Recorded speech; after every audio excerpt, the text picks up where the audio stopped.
안녕하십니까. 오늘 청소년과 학부모가 알아야 할 광주 청소년 복지 상식을 강의할 이용교 교수입니다. 저는 광주대학에서 사회복지를 가르치고 있고 한국복지교육원을 운영하고 있기도 합니다. 제목이 광주 청소년 복지 상식인데 아마도 제가 보기에는 광주 사람뿐만 아니라 다른 지역의 사람들도 알아두면 좋지 않을까 싶습니다. 총 7개 강의를 짧게 하려고 하는데요. 첫 번째 주제는 청소년은 행복할 권리가 있다. 행복을 추구할 권리가 있다라는 것을 말씀드리고 싶어요. 사실 헌법에는 모든 국민은 인간으로서의 존엄과 가치를 가지며 행복을 추구할 권리를 가진다 이렇게 되어 있습니다. 그런데도 불구하고 이 모든 국민의 아동과 청소년은 빠진 경우가 많습니다. 또 더러는 장애인도 빠지고 더러는 노인이라는 이유로 빠지기도 합니다. 특히 우리 사회는 여러분들이 잘 알다시피 남녀 유별이라는 것도 있고 장유서라는 것도 있어서 나이가 어린 사람들은 조금 이렇게 제대로 대접을 하지 않아도 된다는 그런 생각들이 꽤 오랫동안 있습니다. 그래서 지난 수십 년 동안 남녀 차별에 대해서는 많은 사람들이 인식을 해서 이걸 좀 바꿔가자 이런 것이 정착되었지만 아직도 찬물도 우아래가 있다. 이런 이제 인식은 생활 습관에 이렇게 널리 이렇게 쌓여 있습니다. 특별히 우리 초중고등학교 학교에서의 경우를 보면 학생들은 그냥 배우는 사람이기 때문에 잠시 행복을 추구할 권리를 좀 이렇게 유보해도 된다라는 생각을 많이 가지고 있어요. 그 이유가 어디에 있을까를 생각해 보면 저는 우리가 조선시대 말에 이른바 신학문이 들어왔을 때 이 광주 전남에 초등학교가 하나밖에 없었다는 거 알고 계셔요? 지금 이 광주 향교에 당시 학교가 만들어지기 시작했는데 이때 초등학교 교육이 막 시작되었다가 우리는 일제 경험을 하기 때문에 다분히 국민학교라는 것이 국민을 키우는 학교가 아니라 황국 신민의 약자예요. 그러니까 황국, 일본 나라의 신하인 백성을 만드는 학교가 국민학교입니다. 따라서 학생들을 좀 억압적으로 키워도 괜찮다라는 생각, 학생들의 행복은 좀 유보해도 된다라는 그런 생각이 학교 교육에 굉장히 오랫동안 뿌리 박혀 있었어요.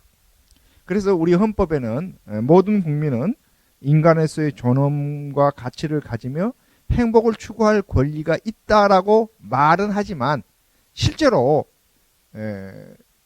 학교 교문만 들어서면 학생의 인권은 그냥 유보당하는 경우가 많다. 이런 인식이 있어 왔습니다.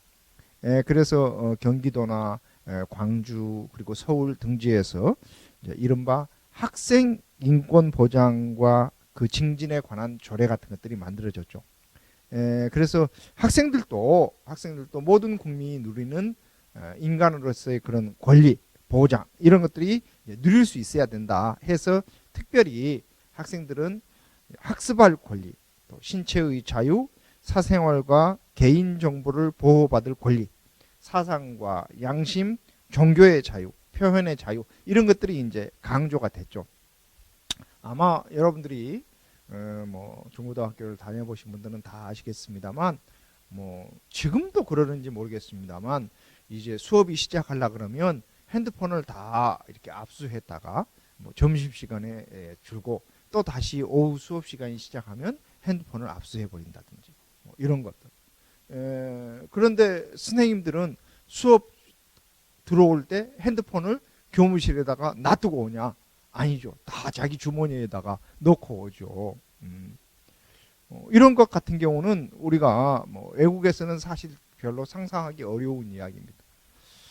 뿐만 아니라 특히 학생들을 벌 줄 때 뭐 옷 입는 모습을 보고 벌을 준다든지, 머리 길이라든지 염색 여부를 가지고 뭐라고 한다든지, 심지어 추운 날 외투를 입었다는 이유로 뭐 벌점을 준다든지, 이런 것들은 다들 사실 헌법에서 이야기하는 모든 국민은 행복을 추구할 권리를 가지고 있다라는 것에 반하는 것들입니다.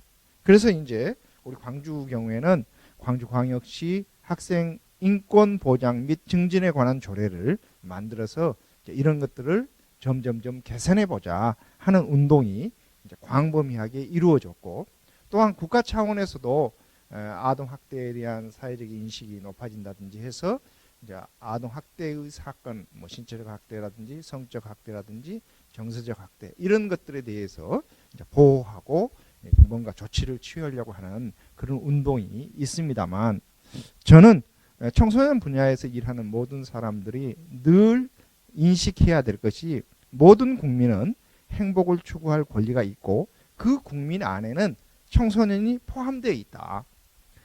그러면 이제 또 어른들은 미래의 주인공인 청소년들이 미래에 잘 살기 위해서는 오늘날 살짝 그 행복을 유보해도 되지 않느냐, 이런 얘기를 많이 합니다. 미래의 주인공이죠. 그런데 미래의 주인공으로 사는 것도 좋지만 오늘 당장 삶의 주인공으로 사는 것도 중요하지 않겠어요?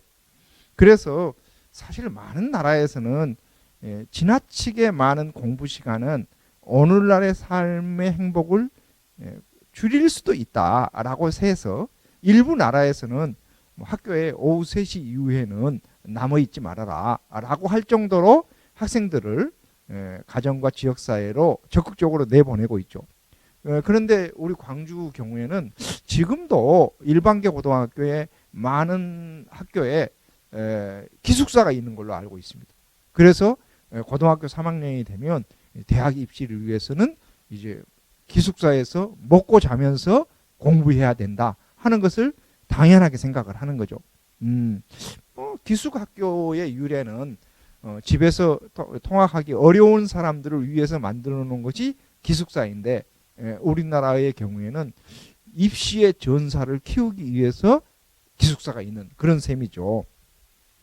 뭐 다행히 영교시라든지 뭐 이렇게 강제적인 야간 자율학습이라든지 이런 것들은 많이 바뀌었지만, 아직도 어른들의 생각은 청소년은 지금 행복을 미래를 위해서 좀 잠시 유보해도 된다라는 생각을 가지고 있는 경우가 많은 것 같습니다.